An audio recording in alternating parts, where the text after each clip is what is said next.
We wake, hear the birds and see the sun. Side by side our fears are done. Oh, the good times just begun. Oh, we know what we have, let's hold on tight. Found what we're looking for in life. Call us crazy, but things are finally right. With you and I, the future is bright. Oh, you and I, we got it. Oh, we don't need no more. Oh, even in the hard times, you and I can weather any storm. Before I sleep, hear the crickets, see the moon. Side by side and through. No limit to what we can do. Oh, we know what we have, let's hold on tight. Found what we're looking for in life. Call us crazy, but things are finally right. With you and I, the future is bright. Oh, you and I, we got it. Oh, we don't need no more. Even in the hard times, you and I can weather any storm.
Good noon to all.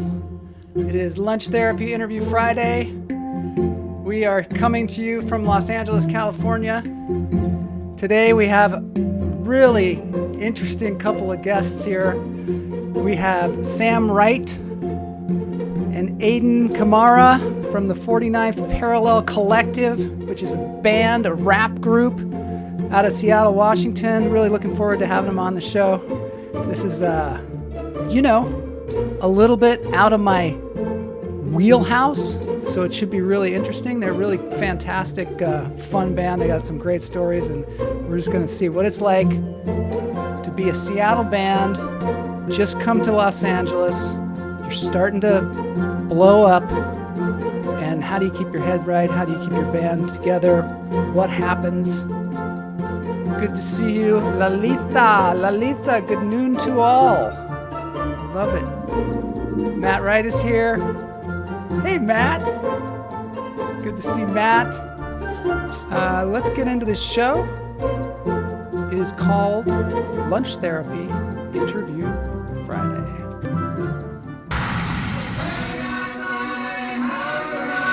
I'm gonna get myself a modem. I'm gonna get myself a motor. I'm gonna get myself a motor. I'm gonna get myself a motor. I'm gonna get myself a motor. I'm gonna get myself a motor. All right, so this show we always start with 3 deep breaths, as many of you know. So let's get into this thing. Let's do this thing. Why do we take 3 deep breaths? Because breathing is good for you. You should do it at least 3 times a day. In through the nose, out through the toes. Hold it. Let it go. As you can see, my crown chakra. My crown chakra is really activated today. So that means big things are going to happen. You're going to see it right here on Lunch Therapy. In through the nose, out through the toes. Hold it. Let it go. This weekend's going to be great. Tonight we're going to see Melinda Hill at this place called the Clubhouse, which is over on Vermont. If anybody's in Los Angeles, they want to come see a stand-up comedian workshopping their special. A seasoned comedian workshopping their special. Come with us, get over there to the Clubhouse. It starts at 8:30. And then tomorrow night, Richard Gaddis is singing in the Valley. Hopefully we can get the information on that one. Loss will be here, so maybe he can tell us that. But we're going. It's going to be super fun. In through the nose, out through the toes. Hold it. Let it go. Bloss is trying to tell me something. Bloss, were you trying to tell me something? I was just trying to let you know that I was muted. I was worried. I thought you were saying like Richard wasn't singing. Where's Richard singing? What's the name of that restaurant? He will be at Saint and Sinners on Magnolia. And Sinners on Magnolia. What time does it start? What time does it start? It starts at 7:30. It's a nice early show. 7:30. Because it's the standards and swing songs. Yeah, we went. It's got that Rat Pack action going on. We went a while back and it was just delightful. Really good. So Saints and Sinners. And a note. Yeah. Mm-hmm. His show tonight, Saturday night, tomorrow night, is called Meet the Mom. Meet the His Mom. mother is coming down from San Francisco. She's 90. Wow. And she's coming down to see him perform. She hasn't seen him perform in 20 years. So it's going to be a great special. It's his birthday. His mother's birthday was last month or a couple weeks ago. It's his birthday too? His birthday is Okay, I think I got you. I caught you in a bit of a lie there. I don't think it's his birthday, Bloss. No, I mean his birthday is. You can't just throw around it's people's birthdays when it's not their birthday. No, it's interesting because his mother's birthday was about 6 weeks ago, and then his wife's birthday was just 4 weeks ago. She took over the show in the second half. It's like a bunch of great disco songs. Are you one of those people that when you go to a restaurant with you, just as a joke, you tell the waiter it's your birthday? If this guy that I'm with, it's his birthday. And then they come over and sing happy birthday. I don't do it as a joke. I do it all the time because it's true. It's true. It's your birthday every day. It's your birthday. Yeah.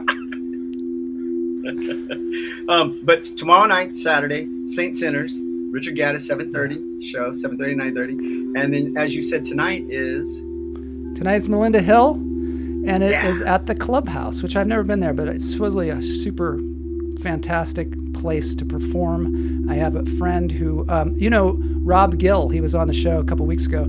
He performs there a lot. Also, I think Sethward performs there. Howard Aronin says it's his 8th chakra. Yeah, the crown chakra. I think Healing Vibrations is doing crown chakra here too. I think it's purple. I think so. Somebody can tell me if I'm wrong. This is Healing Vibrations. It's this kind of a Seattle day. We got the Healing Vibrations. They're from Seattle. And we got the 49th Parallel. They're also from Seattle. My 8th chakra is Joel Marshall. Yes, I'm the crown chakra. Holy Moses. I love that. Matt says, only at Farrell's. I think he's referring to the Farrell's ice cream franchise that used to be super popular. We had that, at least in Seattle. I don't know about y'all. Did you have that, Blas? Ferals? It's not super popular. Really? I think more in Northern California than down here. It was. But so I've been to a popular. Ferals. Oh my god! Did you eat the pig's trough? I would never eat anything called the pig's trough. They give you a giant trough of ice cream, and if you can eat it all, then you're really full. I don't think you really win anything. You don't get your picture on the I think wall. you get like I think you get a nothing? badge that says "I made a pig of myself at Ferals." I believe that's what it was. Good lord. You gotta have something when it's food, Matt's man, versus saying- food. You gotta. Matt's saying when you fake somebody's birthday at Ferals, because Ferals, they come out with this big drum and they give you like a thing, and you can get the zoo party. It was like this giant sundae that feeds an entire restaurant. So yeah, that's a good place for you to do it, for sure. Howard says, I loved your interview with Melinda Hill, where she turned it around and interviewed you. Yes, classic. That was quite good. She took 20 minutes and she turned it into the, so Joel. That was great, though. You know what I loved about that is she forced me to say, hey, I have a Parthenon. No, not a Parthenon. A Patreon page. Yeah, Patreon.com, Joel Marshall /Joel Marshall. And if you want to become a Patreon and donate like $1 a month or 50 cents or whatever it is, whatever you can afford, it's hugely appreciated. And you know, it stacks up. Because that's $1.50. It does. Or if you want to Venmo me, program. I'll give you my Venmo. I mean, people. That's what people do. They have to make a living. We're going to be talking. We're going to be talking to the 49th Parallel about that very thing. So hopefully they're ready to really get in. I'm excited, but these guys are good. They're so good, right? They're good, dude. I've been listening to them for the last 48 hours, dude. Yeah. And they are good. I mean, I know we're going to get into it with them, but you know, everybody got affected by the pandemic. But these guys they're up and running. It's exciting. Greg Werla, 8th birthday was at Farrell's, his 8th birthday. Wow. Farrell wrote a book called Give Him the Pickle. I love that phrase, give him the pickle. I always say that sometimes, you know, when you go to like something and they don't like go that extra mile just to make you pleased as a customer or whatever. There was the story, basically. This guy would go to the same place every day on his lunch break and he'd eat a sandwich and they would give him a pickle. Every day he would go and eat at this place. One day he went there and they had new management or something and they gave him a sandwich and there was no pickle. And he said, excuse me, could I get a pickle? And they were like, that'll cost you an extra 50 cents. And he never went there again. Oh my God. I mean, I know. It's a great story, isn't it? People to understand relationships is the biggest thing in any business or any kind of service or product you're selling. And they think, you know, it's just a little thing. Yeah. And when you say, you know, give them the pickle, people think you're being dirty. Yeah. Oh. All right. So I wasn't even thinking. Hopefully that isn't what Farrell was talking about. Maybe he was talking about that. He likes to give them the old pickle. You know? He didn't say give them the eggplant. Give them the eggplant. Anyways. So this is a beautiful, this is from Puerto Vallarta, Mexico. Our friend of the show, Candido, is down there. He sent this to me, and I just wanted to share that with you. This is an iguana. Lots of iguanas in Puerto Vallarta, for sure. And one other beautiful piece of scenery before we get into the interview. This is also, I don't know, out the window of the place where he was staying. Sometimes, you know, I just want to let you know, if you send me video in a text form and you're a friend of mine, it might end up on the show. Just so you know. I mean, I'm not going to send any, you know, pornographic. I'm not putting anything pornographic. If you don't want it on the show, do something pornographic. Well, Blas, you do. You do. No. Oh, wait a minute. You sent me that thing the other day where the lady had the skirt on. You have to play that. It's funny. I'm not playing that. It's not pornographic. And the lady was like, cover your knees. And then she's like, okay, fine, I'll cover my knees. And she pulled the skirt down and covered her knees with it. And then her butt was hanging. But her butt was showing. But she's wearing a thong. I know. And she's wearing a business suit and a business skirt. The lady says, cover your knees, cover your knees. I think our guests are probably going, what the hell are these guys doing? Are they serious about this show or not? They're in the room with Boney waiting to go on the show, and I don't know. And you know, so far I only see Sam there, and I'm not sure Aidan where Aidan just is. got home, remember? He's Did he get home? You got to collect himself, bro. All right, so we're going to start the show anyway, and we're going to talk to Sam, and we're going to show a little clip of the band. We're going to stall a little bit, just in case, I don't know, he's rolling the kernel on his computer, or he can't come in, I don't know. We're going to find out.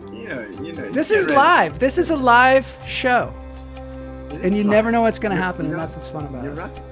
So this is a band called 49th Parallel. I'm going to disclose this right now. Matt Wright is the uncle of one of the lead singers. Not Sam the Wright. Matt Wright. Matt Wright. Matt Wright, the famous lead singer of artist Gas from Huffer. Seattle. Yeah. Also was put in the bad class with me back in, what was that, fourth Back in the grade? 70s or something like that? 60s? When was that, Joel? Way 60s back. or- Way back. We were put in the bad class together. We've bonded ever since. And this is like carrying on the tradition, a long tradition of musicianshipness. In the right And, family. I might add that Sam's grandfather is a poet. So there you go. They There's got a it lot in of their art in this blood, family. bro. Yep, they got it in They their blood. have they have creativity in their soul. Yep, that's right. They give them the pickle. They really give them the pickle. Pickles are the wormhole between cantors and ferals. That's Holy right. Shit. They link He's them on a together. mess on a roll. Here we go. Interview Friday. The tradition of lyricists. I love that. It is. It's a tradition of lyricists. It is good. That sounds good.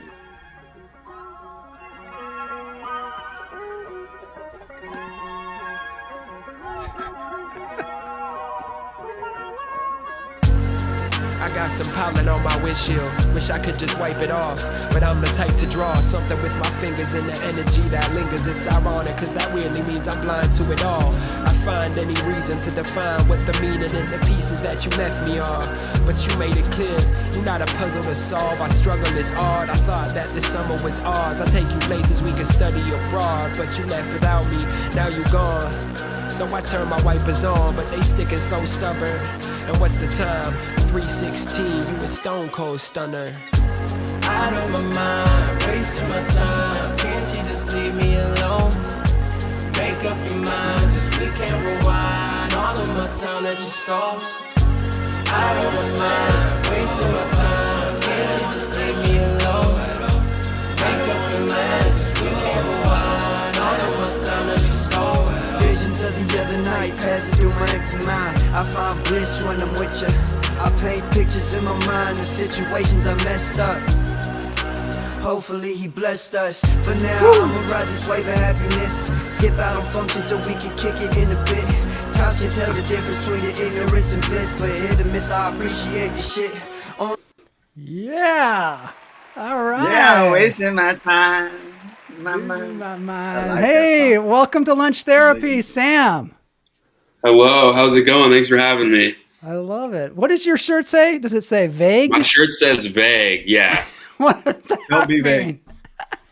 It's a streetwear brand I that love one of my good friends, Vinny, who also makes music, that's had cool. a few things sent to him for free, so I'm borrowing the Love hoodie for it. now, I like the color. Vague. Also, unfortunately, Aidan had to run back into work because he left something important there, which is in Santa Monica, and we're in Van Nuys, so hopefully he'll be able to catch the tail end of the Aidan. interview.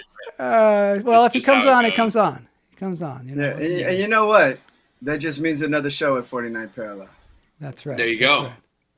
That's all that means. All right. So here we go. Aidan, you don't have you're not sporting a fro? Aidan, what'd you say? I mean, Sam, you're not sporting a fro? No, Yeah, I'm not where's your sporting a fro? fro. Right now, my hair is incredibly long and incredibly hard to deal with. So Is I it usually really? wrap it. I usually wrap it or pull it back into a bun. All right. Let me get But- to Holy Moses. now. We On got the occasional night where I have 2 hours to let it like air dry, then I'll let the curls come out. But That's cool. All right. You and So Joel with the hair problems. Sounds great. yeah, Sounds we all have hair problems. It's just it's part of just being a male in modern society. I want to of know existing. something. I want to know. It's part of being, cool too. Is you really got to deal with your hair. People don't know that, but most cool guys spend a lot of time on their hair. Absolutely. Can you tell me a little bit, because we have been looking through the lens of the YouTube mostly, watching your rise to fame and your powerful lyrics. And can you tell us how you started doing this, how you started rapping, where you have been rapping since you were a child or what? Let's see. I remember rapping since I was really young. I remember like banging on the lunchroom table in like elementary school and stuff like that. I started like in middle school. I remember having thoughts like hearing songs and being like, I could do that better. And sort of having that chip on my shoulder from a really young age. But how it really started is my best friend Nikki, who is he's our beat maker, one of our beat makers for 49th Parallel. In high school, started. He was a jazz guitarist. He played in the jazz band. He's a super talented musician, and he started making some beats because I was talking about rapping, and I have no musical talent really as far as playing an instrument or making beats or singing. Like I can make words rhyme. That's what I always say. So Nikki started making beats on my iPad, and then I started rapping on them. We released a mixtape, which is terrible. It's so bad. We were 16, so it was something. It was, we did it. And I remember even one of the songs just had no vocals on the left ear, and we didn't realize it until we released it. And then we released it, and we were like, well, too late now, even though it was a totally fixable problem on both ends. And so after we released that, my friend Vasily and our friend Aidan, obviously Aidan Kamara, who's not here yet. Hopefully he makes it back in time. But LA traffic, I don't know. We'll see. Yeah, they both of them started adding to songs and making songs when I wasn't even around with Nikki. Nikki's house was the hangout spot in high school. Yes, that's guys. Nikki and Cormac in the back left, and then Aidan back right, and Vasily up front. And from there, we just started, like, every time we would hang out, which was all the time. We were like a very inseparable group of high schoolers. Yeah. Hang out on a Friday night before the basketball game. Oh, let's make a song. Oh, after the basketball game, we could go to, this party, and we might go, but some nights we might come back and make another song. And then we really started taking it seriously when we all went to Lopez Island in the San Juans, which is like my favorite place in the world. Yeah, it's a great place, isn't it? Partially because another one of our good friends, Finn, who was our photographer for a while,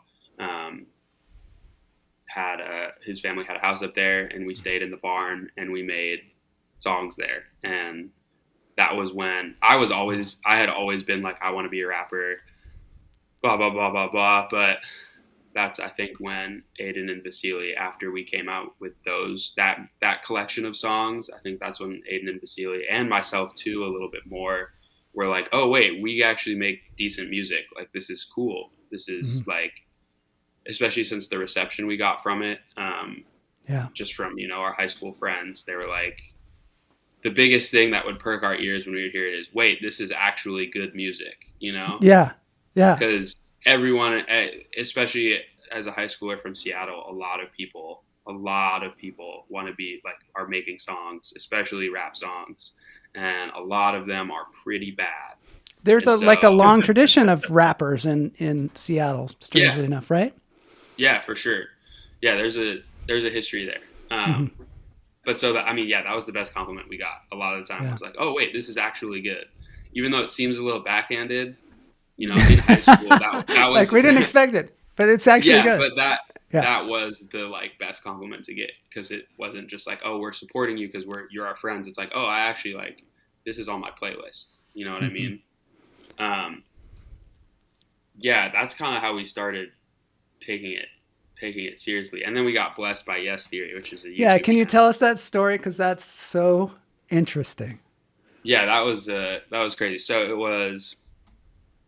think it was like a couple weeks into college starting. So everyone in the band went to college, and so after high school, those first couple months were very disjointed, hard to make music when you're all living in different parts of.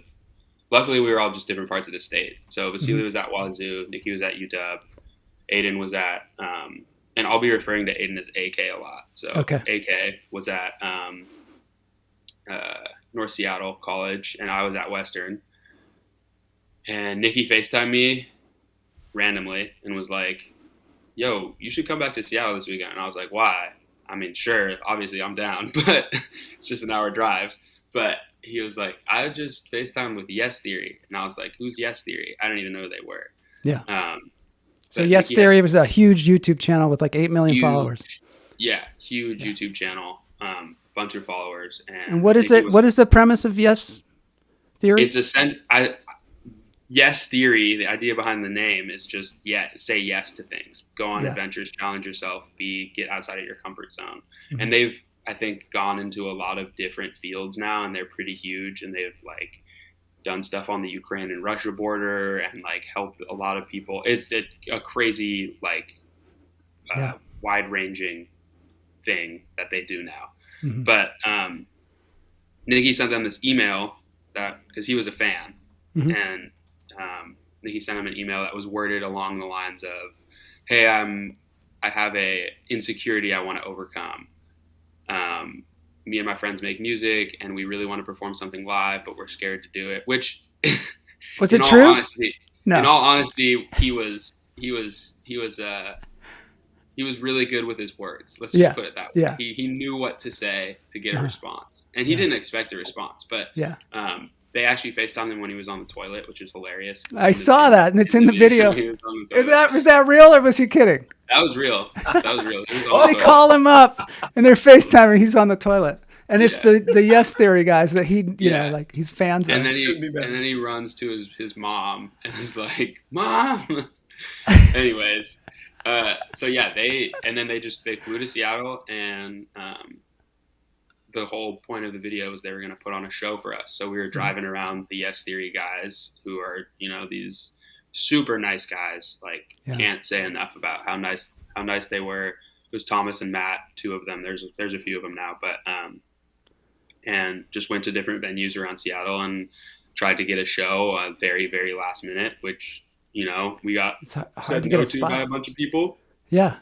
And then we ended up getting the Fremont Abbey booked, which is not supposed to be a concert venue. It's a wedding venue. But it was a show to do, and we invited everyone from our high school pretty much. And and then Dave B shows up, one of your favorite rappers. That was really cool. They were just like, Yes, they just asked us, Matt and Tom just asked us, like, who would you want to perform with? And we were like, realistically, I mean, like, there's a million people, but realistically, like, Dave B would be safe. And then he just showed up randomly, and we were hyped because he's a cool guy, and makes really cool music. And the show was crazy. Again, looking back, it's one of those things where it's like every 2 or 3 years I look back and I'm like, who was that guy 2 or 3 years ago? And I'm looking at myself, like, I'm embarrassed a little bit. Even that video, I'm like, I'm so young and whatever. But overall, it was like the coolest experience ever. And that really allowed us to be like, oh, we can do this. Like, we have people like our music, clearly. And now we have the exposure to do it. Part of me that video was nothing but a blessing, but part of me wishes that it happened a little bit later on, so that we were a little bit more polished in our ability to deliver, handle, to deliver, of course, but also just to handle what it meant as far as, you know, getting an LLC in order, and making sure that we have social posts to back up what we're doing and stuff like that. It was just, we were young, and it threw us into the fire, which is what we needed. So in some ways it happened in the perfect time, because it made us learn a lot of lessons. Yeah. But in some ways, if that were to just randomly happen now, it would be like, oh, we'd handle it totally differently. But I can't say that I would be living in LA and doing music as my, semi full-time thing if that video didn't happen. So can you tell us what happened after that? I mean, just sometimes people, wonder like, does it help if you're on something that is like an 8 million follower thing? Yeah. I mean, it helps. It helped numerously. We got a bunch of streams, which is awesome. We got a bunch of recognition.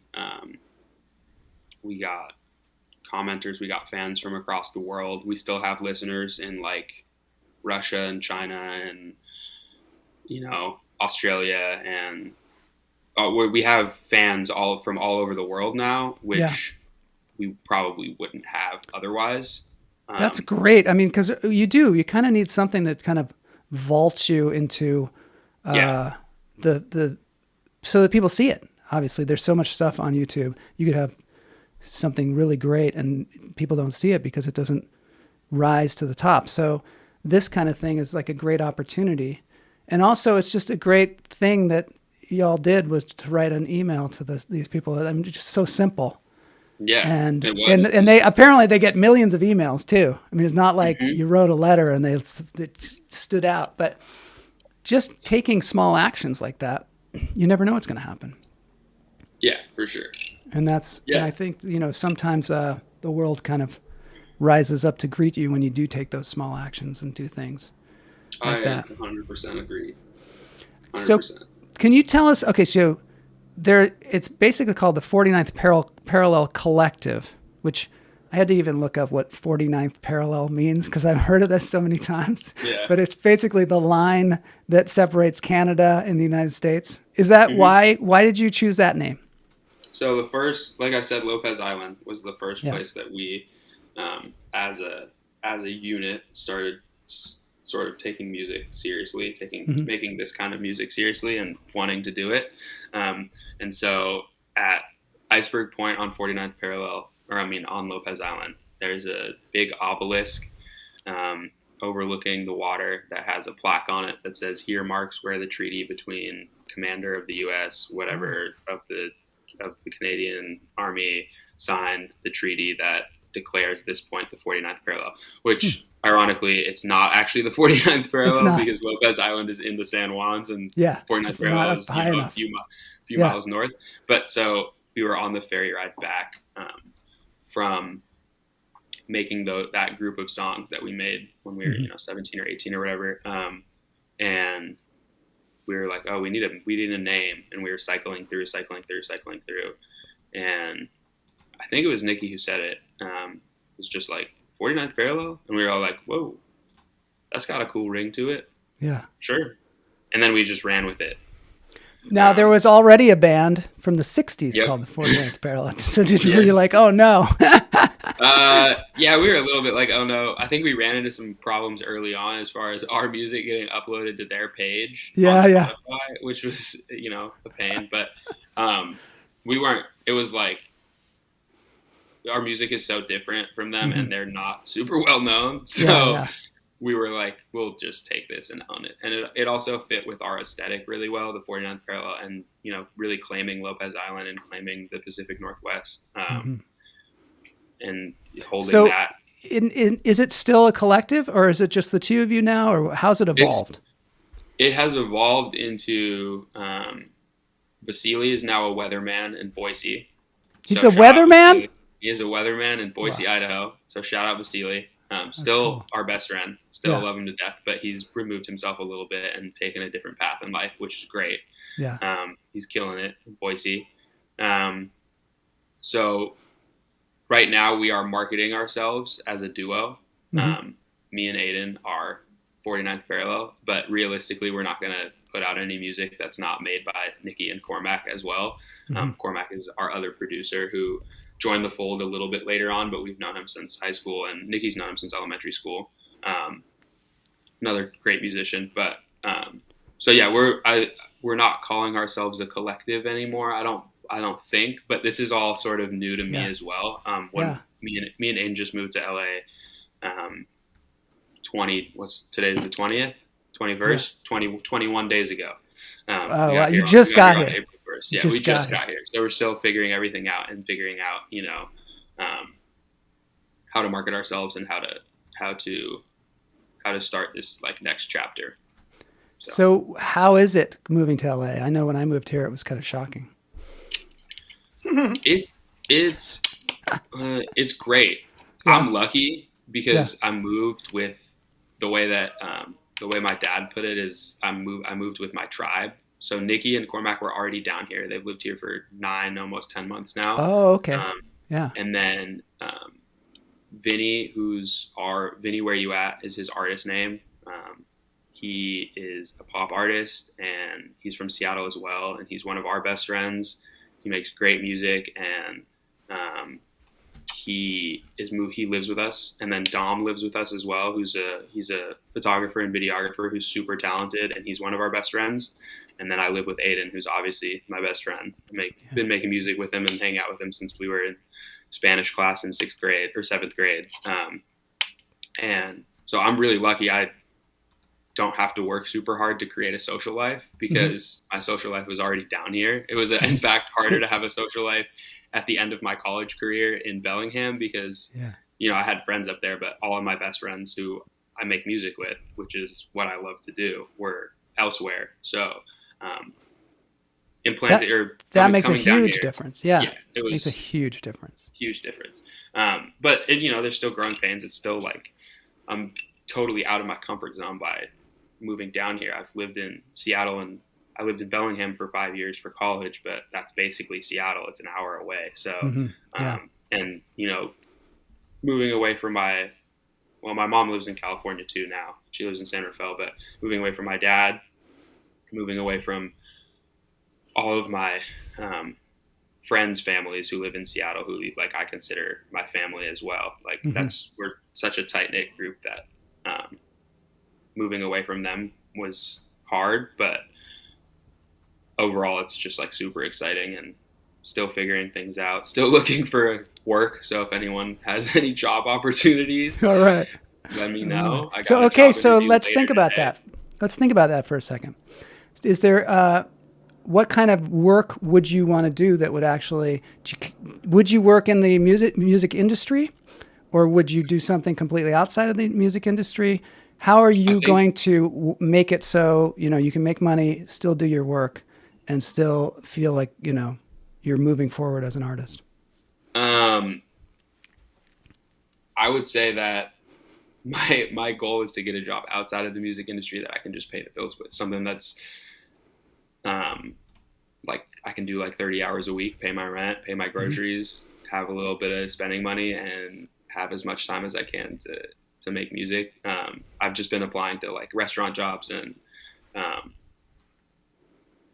I got an interview later today to be an ice cream scooper at an ice cream parlor. So that's great. But again, like I said, some of the growing pains as far as moving are helped because Nikki's already lived down here. Nikki and Cormac have already lived down here for 10 months. And so Nikki's been through the ringer. He, when he moved down here, he had a job at Sony as a data analyst for Sony Publishing. So that's in the music industry. But and he was like, oh yeah, this is great. I'll work in the music. He hated it because he was sitting at a desk all day, and it ruined his creativity.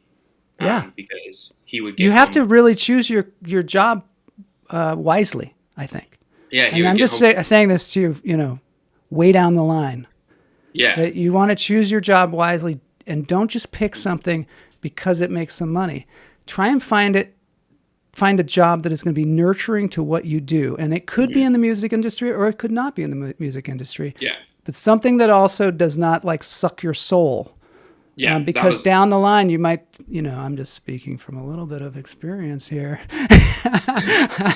I think it's a good idea. I can understand your need to like not be in the music industry. Maybe, I don't know, maybe that would be difficult to be like, working so closely to what you want to do or maybe you'd get somehow typecast as a data entry person in the music industry. Yeah. You know, that was what I was worried about. Was I would go do a job, and then I just kind of, people would just be like, "Oh, we just want you to be the PA. We don't want you to be the artist." So yeah, Well, I understand what you're saying. The problem with getting a job in Eddie Vedder started as He's lying. The problem with, so I have a degree from Western Western Washington University in creative writing. So essentially it's a poetry degree. And with a creative writing degree on resumes, the way that I would get put in the music industry, the way that I would get pinholed or typecast, like you're saying, is I'd be a music writer. And that's great. I'm sure I could write some great content for bands. I'm sure I could make some great Spotify pitches for signed artists. But it would take away my ability. It would take away my drive to do it for myself. Do you think it would? 100%. What if you wrote 100%. jingles for commercials or something that was like different, but you were still doing creative writing that was forcing you to be creative? Maybe, but my problem has never been, I've never had a problem with staying creative outside of my work life. So I think that would be like, as far as writing a jingle for something else, or a job that's, you know, a little bit more creative and still in the music sphere, I guess that would be really helpful to keep the creative gears turning throughout my day. But I've never had a problem with sort of keeping the. There's a metaphor that I like to use, and it's funny enough. I think Ed Sheeran said it. But you know, he's a phenomenal songwriter. He really is phenomenal. Hundreds of gold and platinum and diamond songs. He says that songwriting is like a faucet, and that 90% of the time piss comes out, and you got to keep it on so that that 10% of water comes out, or that 9% of water, and you really have to keep it on so that 1% of like Coca-Cola comes out. You know, the stuff you really want.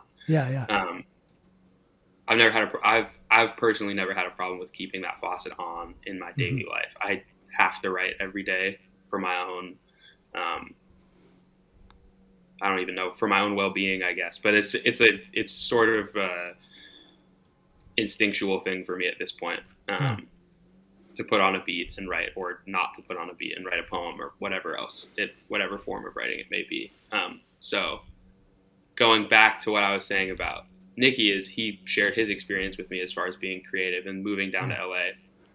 He did the data analyst job, hated it, sucked his soul. I think he used those exact words. And I saw the repercussions of that because we have a shared business Dropbox, and there were way less beats being put into it. And then he was like, okay, well, I need money. I just took out a car loan, and I hate this job. So he started working construction, which I've had great experiences working like traditional blue collar labor jobs as far as being able to be creative. Because even if my body's really tired, if my mind doesn't get tired, then I can usually come home and still make a song. He loved the money that he was getting from that, but hated he wasn't able to be creative because he'd get home from work and be so beat that he'd just go to sleep and then wake up and do it more labor. You know what I mean? Then he got a job as a barista, which a barista in Sawtell, he makes, I think, $27 an hour after tips. So he's able to work 30 hours a week, sometimes less, if he wants to, pay his rent, have spending money, you know, X, Y, and like be able to take care of himself, pay off his car loan, and make a bunch of music because his barista job, you know what I mean? And so taking that experience, knowing me and Nicky are pretty similar people in a lot of ways, different in a lot of ways too, but taking that experience, my goal is sort of to get a job where I can be social.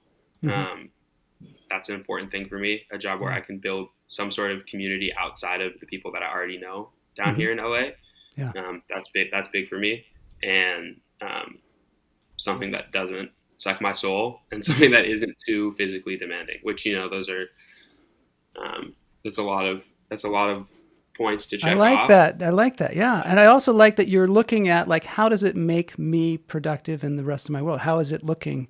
What does it look like? If I work this job, you can even try out jobs and see like, Yeah. does this help my creativity? Does this help me have energy? Does this help me keep upbeat?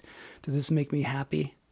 I think Yeah. also that's so interesting about the Coca-Cola thing, how you're peeing, most of it's piss. Yeah. That I think Paul McCartney said the same thing. He said you got to write the bad songs before you get to the good songs.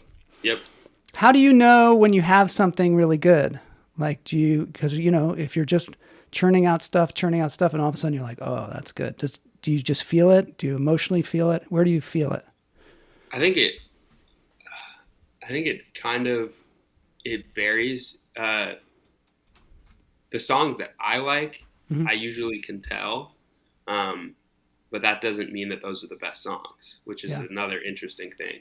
Songs that I like, I usually get really lost in them, and don't really remember writing them, which is another interesting thing. But my favorite songs that I make, I usually know there's usually just like that's cool. I don't remember, like, how did I do that kind of, you know what I mean? Like, I don't really remember. You look back at it later on, you're like, I don't even know how that happened. Exactly. But given to on me. on the flip side of that, a lot of the times, because I'm trying to sift through the pee, if you will, we have a band group chat, and I send everything I make to it. And so even if it's something that I don't like, I'll send it, and I'll preface it with like, I don't know if this one's it, but I'm sending it anyway. And a lot of the time, the ones that I don't necessarily love are the ones that get the biggest reaction in that group chat. And those are the ones that AK and Cormac and Nikki love. And they're like, this is crazy. Like, this is so good. Isn't that interesting? That happens in comedy too, where you've got something that you think is funny and then nobody thinks it's funny. And then some other thing that you just even like say offhandedly, people think is hilarious. And then, but we know because the audience laughs. For you, you're saying you have what kind of chat system do you usually use Just iMessage. iMessage. So you just have just a group chat. Yeah, this is good old fashioned text group chat. I send the WAV file or an MP3, and that's the first audience. Those are the first ears that hear it, and it's really nice to have that, because I trust their ears more than I trust my own, and so sometimes I'm really hyped on an idea, and they're like, that's cool. And I'm like, all right, I'll save that. Sometimes you got to follow that too, though. You know what I mean? Yeah, like sometimes for sure. you got to follow that. But if you've got a really good group of people around you, which goes back to having, your tribe. It's a very important thing to have, because you want people. So we have a request here for another song. I have, let's see, I have Roulette and I have Fastlane. Which one should I play? Let's do Roulette. I hate Fastlane. You do? That's one of your most popular ones. I know, it's the most popular. I can dive into that a little bit after we play Roulette. Sounds good. Let's play Roulette. When I see stars, that's all they are. When I hear songs, they sound like this one, so come on. Well.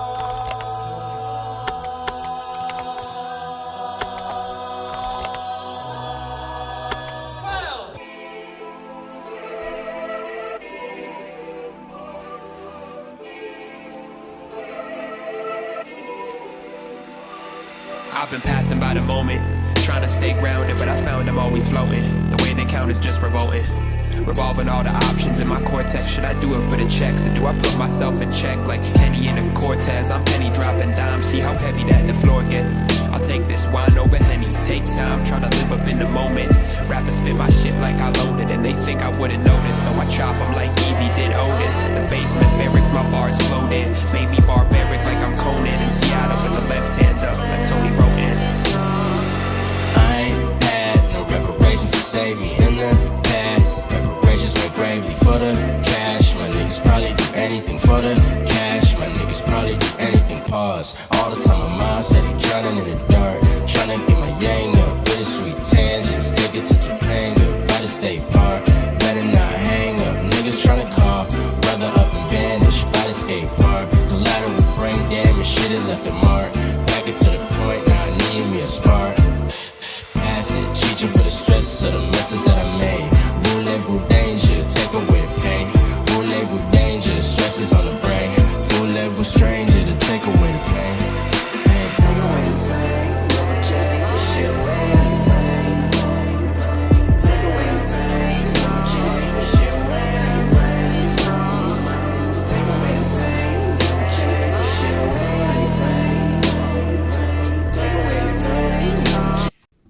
Okay, I'll just play a little bit. You can go to their YouTube channel to watch more of their music. Tell us about that one. It looks like you're at Gasworks Park. Yes, we are at That's Gasworks fun. Park. So that was the final track off of our album Canvas, which was the second project that we recorded on Lopez Island. Mm-hmm. The intro to that, I think that this is a good example of just sort of how our approach to making music. The intro to that song is a sample of a biology teacher at Roosevelt High School where we all went that I didn't have him, but everyone who had him hated him. He was a terrible teacher. And he was in an a cappella group, and he was really bad at singing. And so that was a slightly mean-spirited sort of making fun of him. We added this YouTube video of him singing Some Nights by Fun in his a cappella group and just use that as an intro, which no one would know that that's what's happening. It's just like a weird audio clip to begin a song, which is cool in its own right. But that speaks to the way we make music, because it's all about our friendship and it's all about like having fun. And so that was a funny. We used to do that kind of stuff too, make fun of our teachers like that. I mean, because they're, that's what you're looking at all day. Yeah, so of course. So, and it's fun, obviously. That's great. Roosevelt kind of has a long history of all kinds of performers too, right? Roosevelt High School? Yeah, I'm sure. I can't think of any off the top of my. I think Ryan Lewis went to Roosevelt, Macklemore's partner in crime for the longest time. I'm Googling. But yeah, please do, because I can't think of really any. I think they do, actually. I don't know. I'm going to have to look that one up. We're going to have to get some fact checking on that one. Okay. As far as the rest of that song, though, I think we made it with it in mind to be the last song on an album. It feels very closing. It feels. It felt when we were making it like, this is the 14th song on a 14-song project, and we didn't make it last, but as we were making it, we were like, this is a closing piece to sum up what this album is. And the music video was really fun to shoot. There's some cool effects being used, and we did it at Gasworks Park, which is great because it's a little shout out to a park that everyone in Seattle knows. I love that one. Do you ever, like, who edits your videos? Is it one of your group or is it another person? So most of I think the vast majority of the videos that are on YouTube right now, Pavo Sorry edited. It's always either Pavo or Finn for those videos that are out. Pavo Sorry or Finn Schneider. The stuff that we've been doing recently, Dominic Dodd has been doing a lot of. He's my roommate. Lives right across the hall. And he is more so in the fold now because Pavo lives in Seattle still, but Pavo is moving down to LA. You're all moving down here. It's great. Yeah, we're all moving down here. Like I said, it's sort of just like a lot of our music is based around just our friendship. Like, we were friends. Most of us were really good friends before we even started making music, and the music has just like strengthened the friendship, and the friendship has strengthened the music. And so Pavo was just our friend who made ski and snowboard edits. That's cool. We got some fact checking here on the Roosevelt thing. Mike McCready, Pearl Jam, Duff McKagan, Nikki Sixx, all Roosevelt alums. So there's some, Sweet. Go Rough Riders. Thanks, That's right. Uncle Matt. All right. Tom Price was a while too. I do want to bring some of my tribe on here to see if we can talk to you. Let's see. I got. Wait a minute. Who's this guy?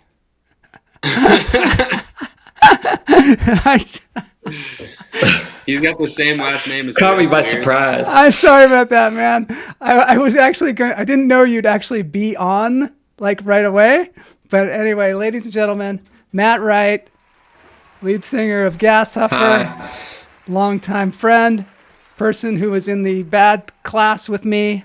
I know him as Uncle Matt. And Uncle Matt. So it's great to have you here, Matt. Hey, how's it going? Sorry that Hey, Sam. I should have. Sam.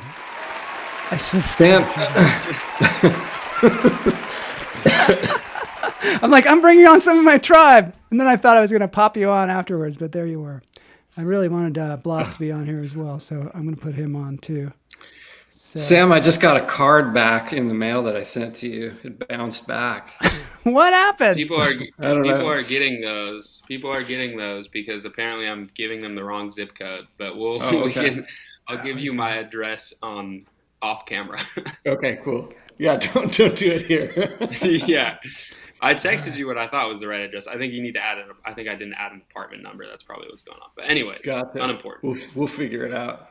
So, Sam, were you influenced by your uncle as being a songwriter? Because he's a prolific songwriter as well, and also, an incredible poet in his own right.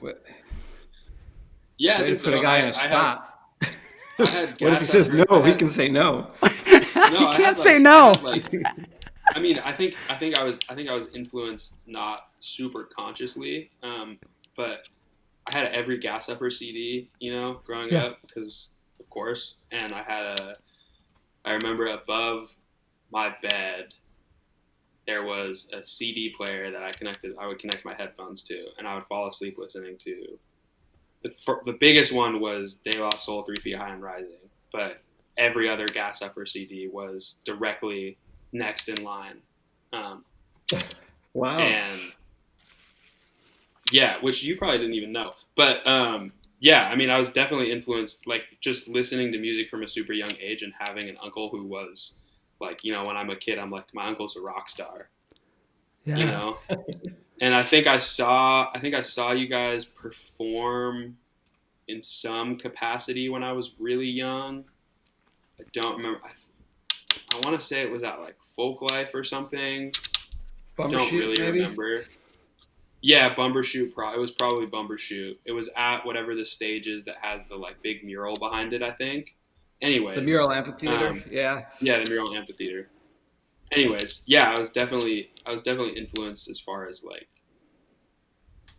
having someone who's so close to me, who I see, all the time, especially when I was younger, and the family would get together for holidays and stuff, and then listening to Gas Huffer CDs before bed, and like I remember jumping on the bed and listening to I don't remember what the song was, of course, because I was so young, and listening to rock music and feeling really cool because my uncle was singing.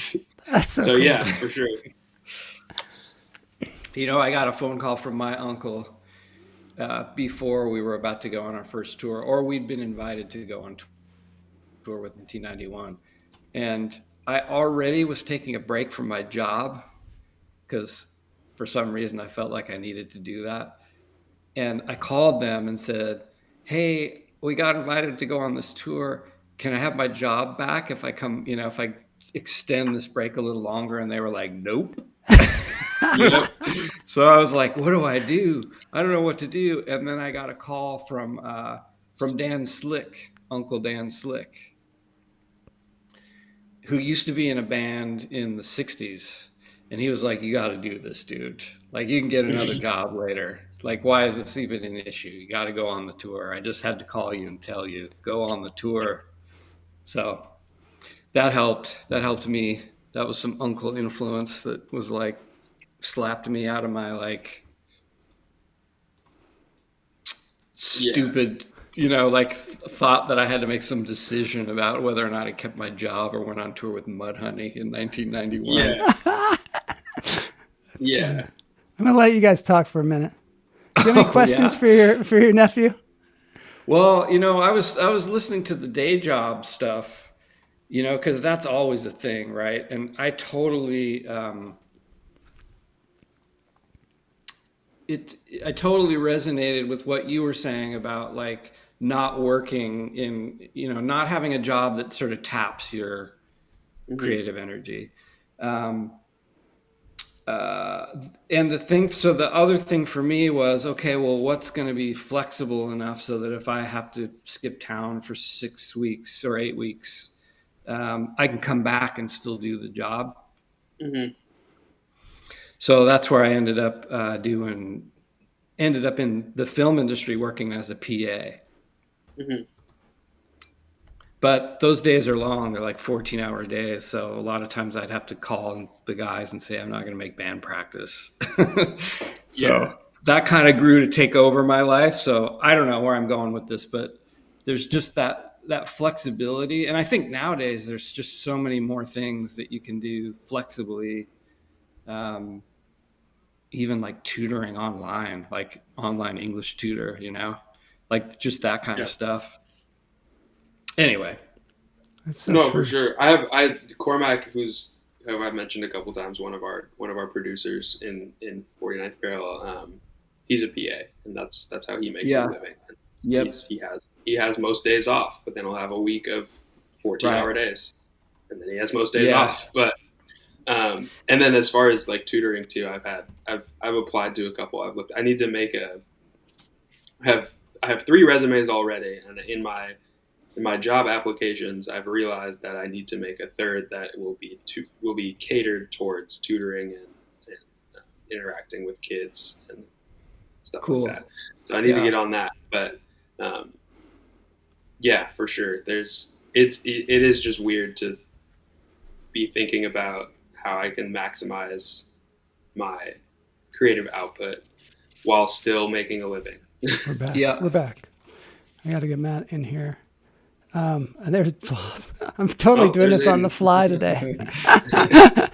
Matt's name. Yeah, I think the thing about working as a PA, and it's good if you ever wanted to try that, having someone that's already doing it that's awesome. I think, don't you think it's kind of a crucial time that Sam is in right now, where this is a moment for you to really take the time to figure out exactly what the best path is.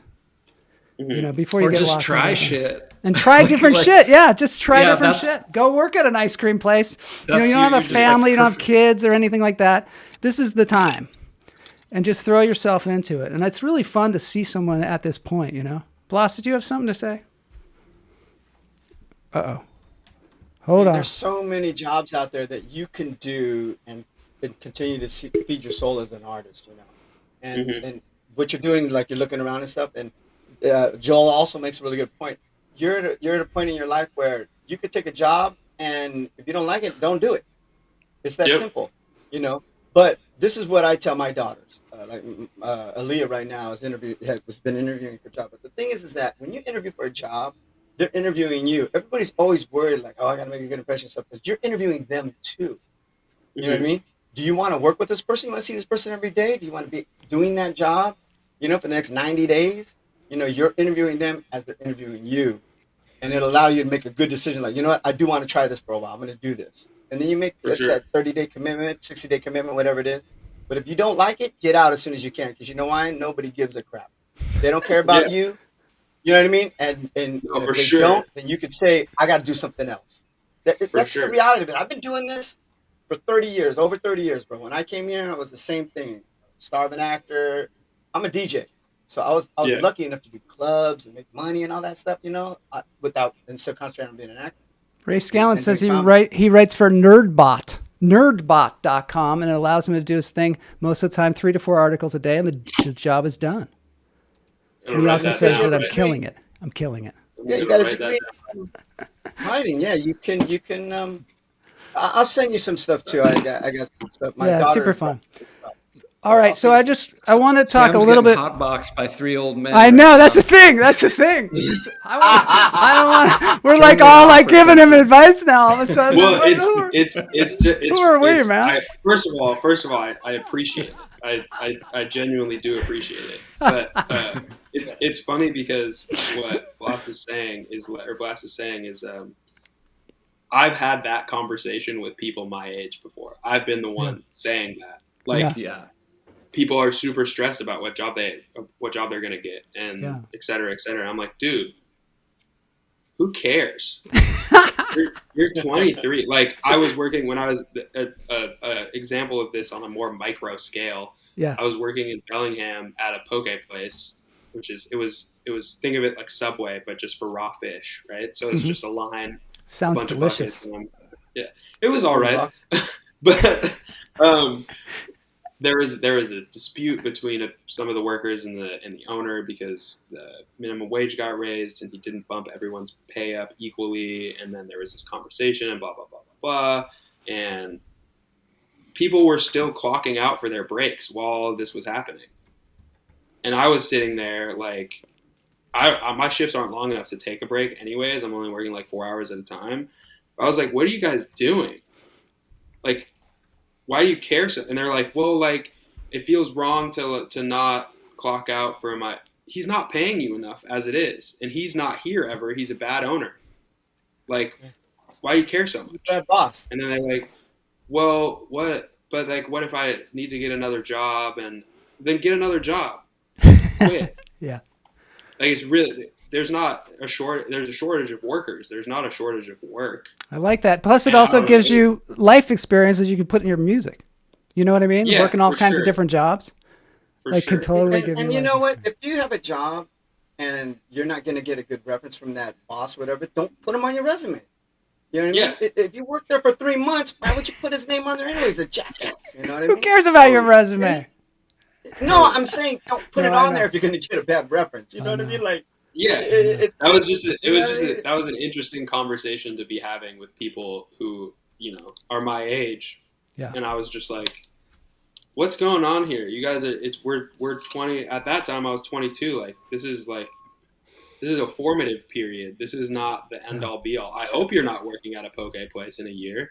I hope you're not working at, you know what I mean? Like, Okay, so I don't now know. I want to ask you guys this. you have to ask yourself. You have to say, am I going to be here for 10 years? 5 Yeah, years? that's the Yeah. thing I want to talk to you about. Okay, so we've got two artists here, two musicians. How is it different from when Matt was when? Oh yeah, we've got three musicians. One who can't get his microphone to work. I don't understand what that's all about. Check, But one, two. we've got three musicians here, and I want to know, how is it different now in 2023 than it was in 1989? You know, what's the difference? Sam, can you tell us? I mean, the music industry has changed a lot. Right? Do you get a label? Do you sign with a label? Do you No. do it yourself? Do you do SoundCloud? What do you do to make this stuff happen? it's crazy how much it's changed even in the last 5 years or 2 years. Or, you know what I mean? Like, so I grew up in what was called the blog era in hip hop, and so that was like SoundCloud rappers. You had people like Chance the Rapper and Mac Miller and Earl Sweatshirt and Tyler the Creator who were blowing up because certain blog posts were writing articles about them. Certain magazines were writing blog posts, and then that changed super quick to the social media era, where everything was you found artists on Instagram pages, or you found blogs on Instagram pages. And then over quarantine, everything changed because TikTok came out. Really? TikTok That was the big is- one, huh? TikTok is the music industry now. No TikTok way, is- really? TikTok is 100% the music industry. Every artist who has quote unquote blown up in the past 4 years is due to TikTok. yeah. Everyone who has any artist who has been signed to a label is because a label found them on TikTok or because they had success on TikTok. If you want to get signed to a label, you have to have TikTok plays to back yourself up. It is the end all be all as far as marketing yourself. And do you want to get signed by a label these days, or is it a prison of sorts? You just have to be careful. I mean, it's the same. That's an interesting question because probably not. You don't unless you're already huge. So, I mean, you just have to be smart about it because signing to a label is like taking out a loan, essentially. You sign a $10 million record deal, you have to pay that money back to them. And they own your stuff. Matt, what was that like for you? What was that like for you, Matt, with a label back in the day? Was it better than it is today? Well, we were never on a major label. So the biggest label we were on was called Epitaph Records, which is in LA. Yeah.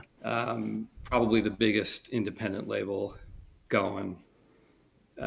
We still owe them money. Really? Yeah, they're not trying to recoup it, but Yeah. The thing Well, they that already took the loss. what's that? They They already are- took their loss, Matt. You know, they already Yeah. signed your deal off as a loss, even though you say legal, you know, on paper you own the money, but like they wrote you guys Yeah. off, and they got insurance, and they've got, you know, they taxed it off. Yeah, he's not worried The- about it. No, I'm Yeah. not worried about it. But the thing that I didn't understand about royalty payments is that it's not like the label makes all their money back and then you get the rest. So you get a percentage of sales, and you're recouping your advance through that little tiny percentage of sales. So every time a record gets sold, that tiny percentage goes towards the advance. So it's really, really, really, really hard to ever make any money off of.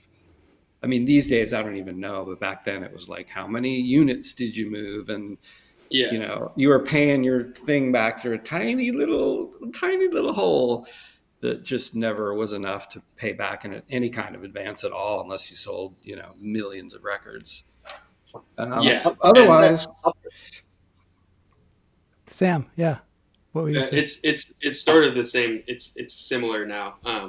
The difference is that it's not physical units being sold. It's just streams, and you get a tenth of a cent per stream on a good day. So like Apple Music pays the highest between Apple Music and Spotify, the two biggest ones. Apple Music pays a little bit more than Spotify, and I think they pay a tenth of a cent, and Spotify pays less than that, or whatever, you know. And so it's like you're getting 0.7 or a 7% of that that percentage of $1 per stream. So even if you get 1 billion streams, you're only going to see a couple $1,000, which is crazy, you know. Yeah. I'll put that on both of what they're saying, Joel, is that Matt's right and Sam's right as far They're both as right. the way the music industry has changed. For the W. Matt was the era of big label signing, right? Yeah. And so it's like what Sam said. It's like it's a student loan, basically. It's one of the worst loans in the world.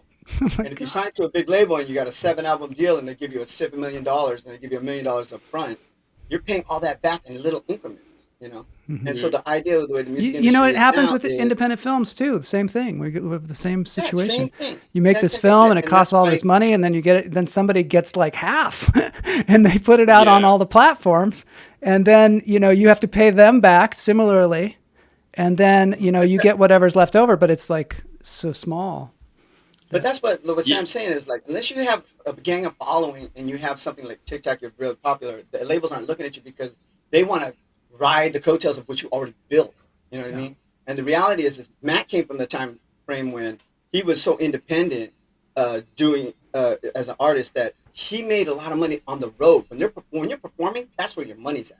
Yeah. In a big record deal, I'm just No, saying. Matt says I remember Matt saying that selling T-shirts was more lucrative at the right. selling It's the still What the I'm merchandise. saying is It's- that's the grind. If you got a record label deal, you know what I mean? You're gonna make more money on the road because that's where your money's coming from. If you got a bad publishing deal, you got a bad So what's the answer? What's the answer these days for sustainable, music writing and performing? So that is, I will just say really quickly, it does depend on how your deal is structured, right? Mm-hmm. So it's not just like there's one type of record deal. It's not Right. everyone isn't going to screw you over. There's a time to sign a record deal. Also, you got to negotiate. Usually when you're bigger and you need some support because you've gotten too big for your britches, and you can't hold everything up by yourself. As far as what the answer is to be a lucrative songwriter, I don't know. I'm not a lucrative songwriter. I'm semi-popular. We have a little bit of a following. Yeah. As far as making a true income stream off of our music, I don't know. We haven't fully cracked that code yet. If I were to give any advice, it would be post as much as you can on social media. Post polished TikToks and post unpolished TikToks. Which Unpolished. is stuff of you just holding your phone and talking about.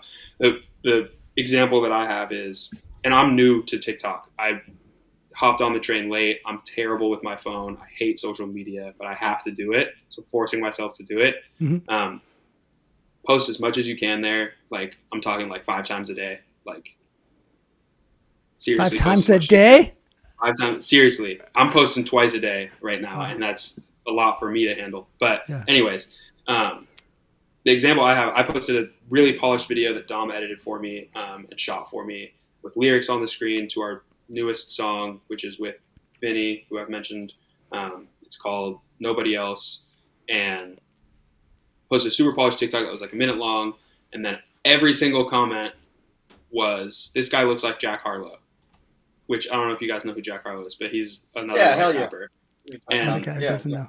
anyways, so I've gotten that before. I've gotten that I look like Jack Harlow before and whatever. So I made 2 videos that were just me responding to comments in a funny way, like, really, do I look like Jack Harlow, or am I just another white rapper? Or I've made, just some funny stuff, but then also having polished TikToks on top of that just to promote yourself. Because you don't know what's going to hit.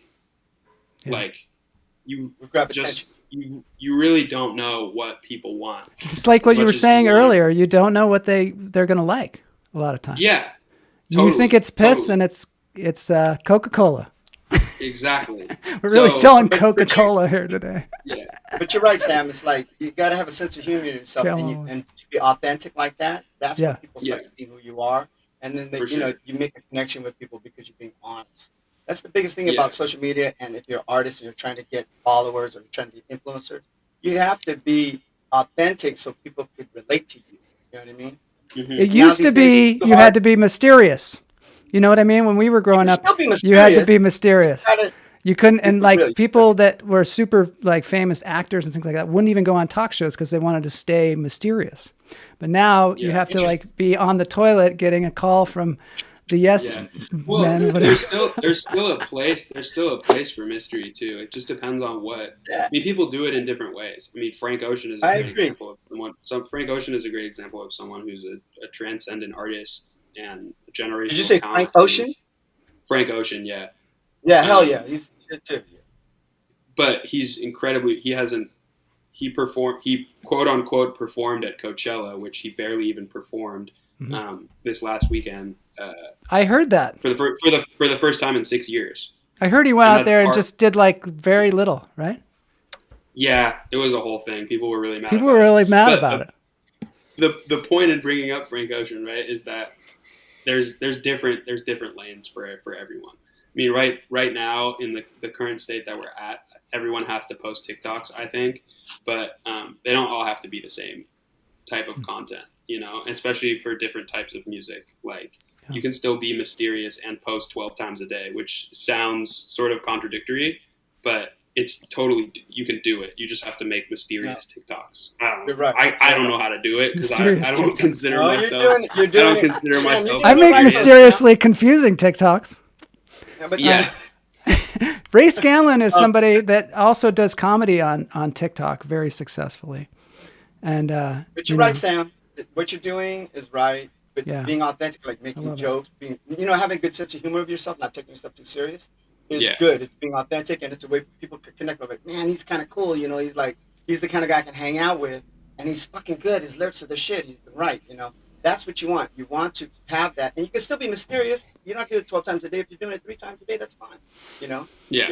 You're right. I think you're right, and I think you're on the right course. You got a good mindset, bro. Everything we've been talking about all day, you've been talking about with Joel and the show. You got about getting a job for your body. Yeah, exactly. You got to have a good psych. He also loves what he's doing too. He loves the process of it. That's what I mean. And it'll come through, bro. The Coca-Cola comes through, bro. The Coca-Cola. All right. I appreciate that. That was great. Thank you so much. Thanks, Matt, for being on the show. Thanks, Sam. Thanks, Bloss. To have these 3 musicians on the show. Hold up. What? Matt, when are you going to start dropping some music again, bro? What's going on? I've been telling Joel. You called him out. You called him out. I know. My biggest question is that too. Write some songs, dude. You got all this artistry and creativity in you, and I haven't heard anything. We haven't played one of your songs on the show yet that's new. Come on, man. Get the writing, dude. Let's go. Okay, I'll get right to that. All right, good. Cool. He just needed you to tell him, Bloss. He just needed you to tell him.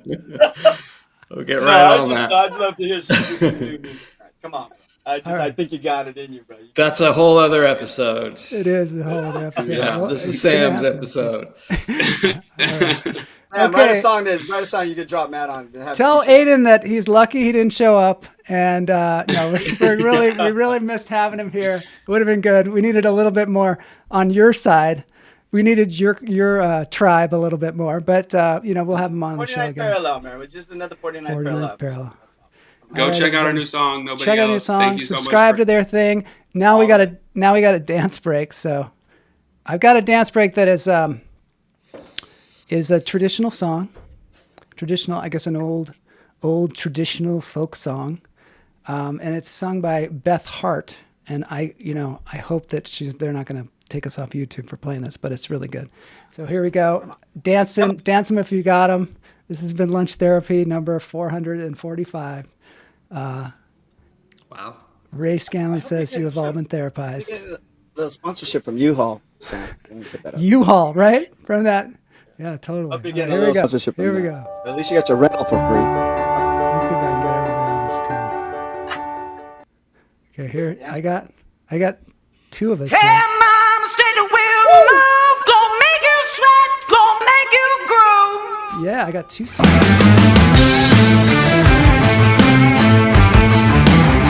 I shine where you shake that thing.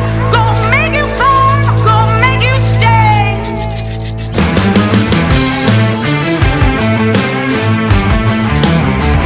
Head shine when you walk that way.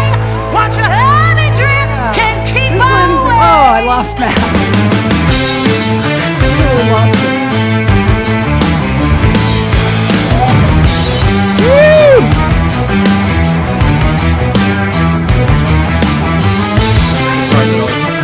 How did I lose him? Woo! Yeah, now we got the hair.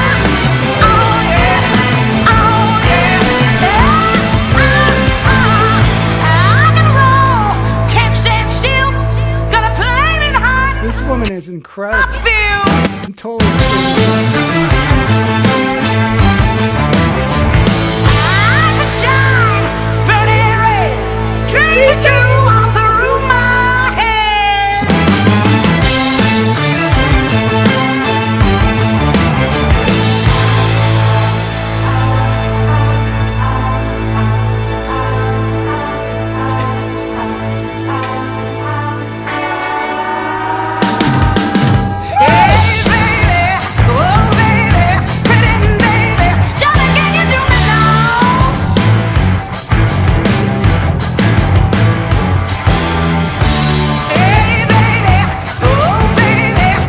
Go over and check out her video anytime.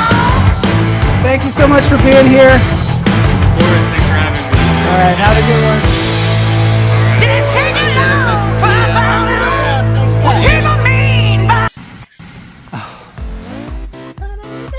I tried to time that. Didn't quite get it.